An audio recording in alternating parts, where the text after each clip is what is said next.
Well, I'm currently stuck in traffic, so I figured that I would record a Q&A. The question that was proposed was, would switching to an all plant-based diet help to lower inflammation and therefore improve recovery? Here's my issue when talking about any diet, and this has been a conversation with the coaches at Unrivaled multiple times. There are at least 4 factors, and the big 4 that I like to talk about. And the number 1 is, what are your genetics? Because if you don't know, and it's shown, this isn't even like a controversial conversation, this is just straightforward science. If you haven't gone to figure out what your genetics are, like the 23andMe, DNAfit, anything like that, to see what your ancestors had available to them to eat and became genetically predisposed to being able to handle in their diet, then you have no idea what is going to fit you best. You just don't. You can bounce around from all kinds of things and you might never figure it out, because it's not about if it should be vegan or if it should be carnivore or anabolic or paleo or keto. No, it's specific foods. The second is, what about you as an individual? Easy example, I have celiacs. There are things, it doesn't matter what my ancestors ate. It doesn't matter if I wanted to be vegan or paleo. It just doesn't matter. I can't eat certain foods. Can't. Tell me that they're healthy all you want. Can't do it. Justin at Unrivaled has Crohn's. There's certain things he can't eat. It doesn't matter how healthy someone tries to tell him it should be to put in their diet. You got to work around it. Number 3, what are your goals? Like, what are you actually trying to accomplish with this? Because if your goal is to lower inflammation, technically, would switching to a vegan diet possibly reduce levels of inflammation and therefore help improve recovery? It's a possibility. If we disregard the first 2 parts and we say that a vegan diet would be appropriately matched with your genetic background and also be appropriately matched with you as an individual, would it help to reduce inflammation? If you're smart about it, there are just certain foods that exist nowadays that it doesn't matter if you're thinking it from a gluten-free, from clean, from vegan, vegetarian, paleo, it doesn't matter. They drive inflammation. They just do.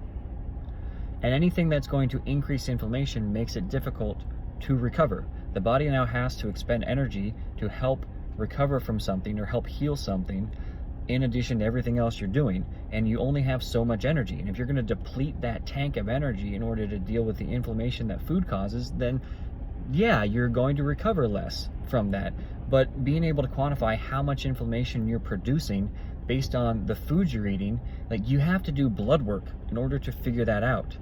And you might have a level of body awareness that helps you to be able to tell like what your inflammation levels are, as far as like joint pain, stiffness, how long it takes you to warm up, etc. Just like little things like that.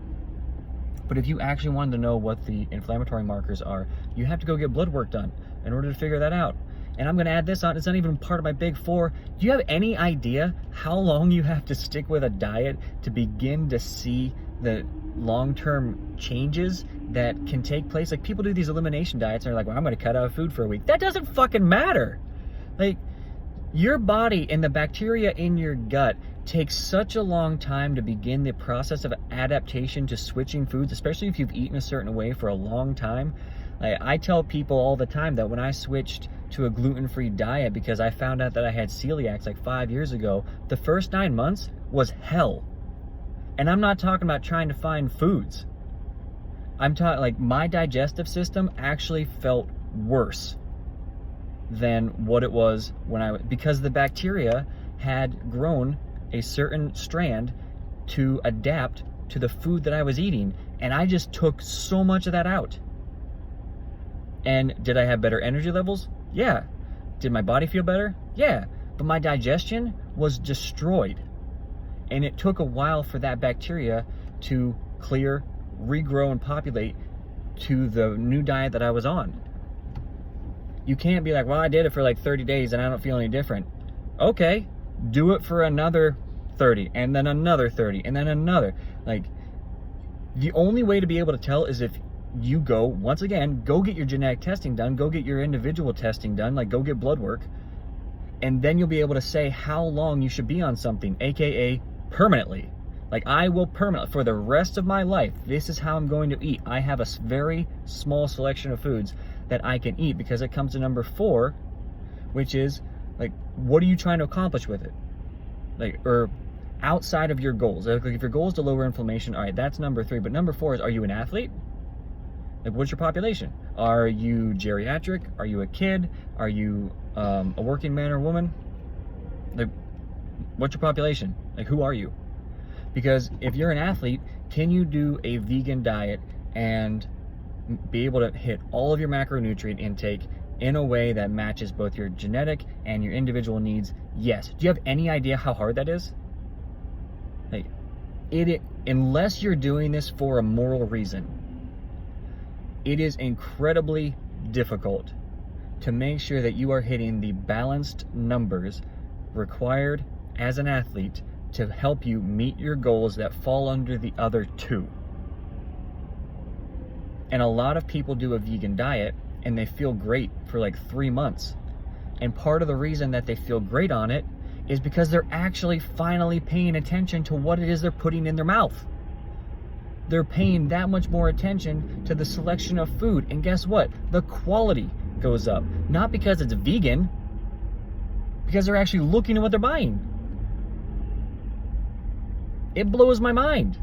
And then after 3 months, what happens? You have all these hormonal deficiencies that start going on because you're not getting enough of essential amino acids, because vegan foods often don't have the necessary amino acids in them in order to support proper thyroid function, proper adrenal function, proper testosterone and estrogen production, and things go in the fucking tank. Can you do it? Yeah.